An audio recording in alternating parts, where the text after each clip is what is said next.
Former Vice President Atiku Abubakar says his son's decision to join the All Progressives Congress is a personal choice and does not affect his own political convictions. Atiku said in a democracy, such decisions are normal, even when they involve family members and politics.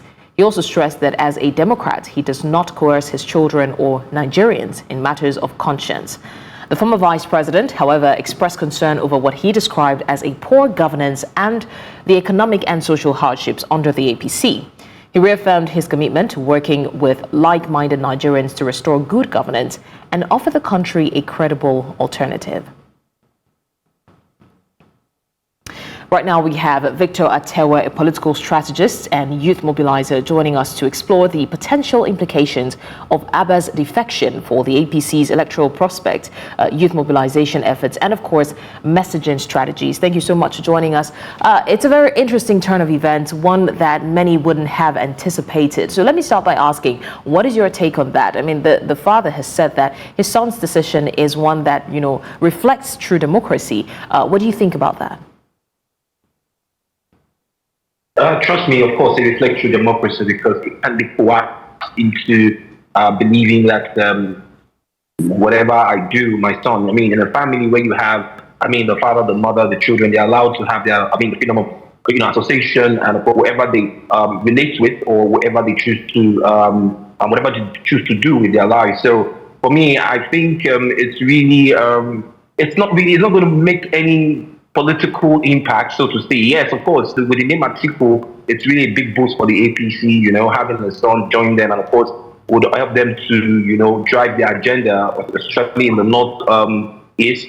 So, but for me, one thing that I really want to say as regards APC and of course this defection thing is APC needs to understand that it is not about defection. If you like, the last election has proven that even with the political weight in their stage, you see a party that has no structure, came and of course defeated them, of course in FCT too, you saw what happened. So it's about Nigeria against the APC, Nigerians against hunger, Nigerians against insecurity, Nigerians against political hardship and all. So, having all this forth and back defection is not going to make any political importance, so to say, because it's just a way of having too much, it's having the big weight in a boat that is prone to sink anytime soon.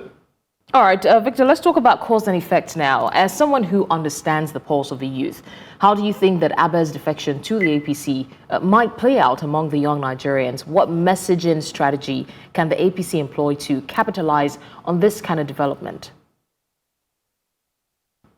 I think that is part of their strategy to see how they can use him, of course, to mobilize the youth, especially in the northern part of Nigeria, to see how we can help in mobilizing the youth. But if you are in the north, or perhaps you've been to North lately, the body language, it's not really palatable. It's not a one-man structure. It's about what is visible. It's about how they feel. As it speaks now, the northern youth are not aligning, of course, with the current administration in terms of its policy.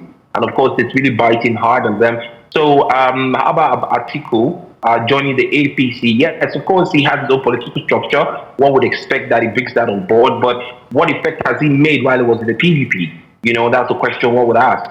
What effect has he made as in the PDP? So the APC and of course its political structure would always want to have everybody on deck to see how they can help, to bring back help to, gather vote for them. But when it comes to the youth in the north have decided, and trust me, not just decided, but of course they're seeing the handwriting on the wall, and trust me, they will go with what is obtainable and what they see, because across board, hunger knows no party, hunger knows no Atiku or Tinubu or Lake Buhari or Obi. Hunger knows that everybody knows we are hungry, and as it stands now, or things are not going the way we want it, and what is the cause? This government or wherever the government has the power has not delivered, so therefore they would vote as beneath their conscience. But mobilizing the youth for that, with him on board, of course he can only but have his own supporters, those who believe in him.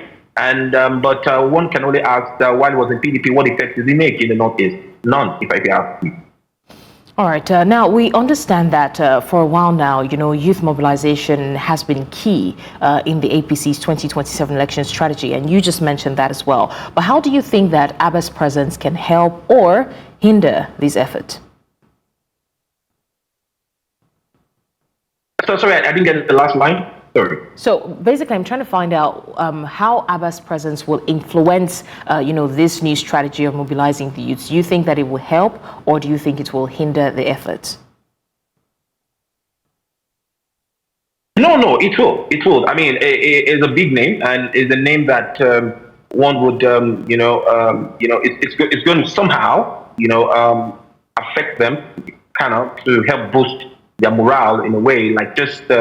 The Deputy Senate President has said it's a big boost for the party, especially in the Northeast, to help mobilize youth in the coming election. But it's not a one-man party, because in youth mobilization, there's a lot that goes into it. There's a lot of beliefs and a lot of strategy that needs to be employed to make sure that the youth, of course, the youth right now are politically sensitive, and of course they believe and they see what is happening. So I can only wonder what he would be preaching and what has changed so far. One would also want to see, his manifesto or whatever he wants to bring on board to help assist the APC in the coming election.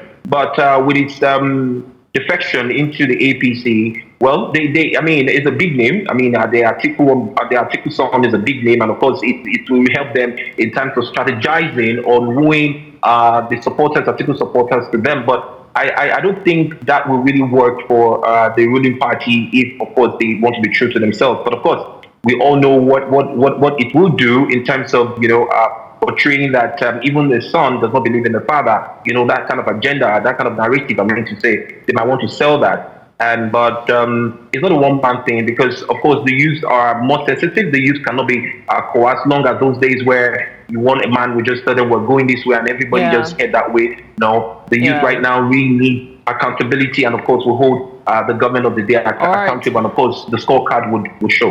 All right, thank you so much, Victor Atewe, political strategist and youth mobilizer, for joining us, and of course for lending your voice to such an important conversation. And we'll see how this pans out. It's great to see that there's no level of coercion, and of course this again reflects a certain level of democracy that people love to see.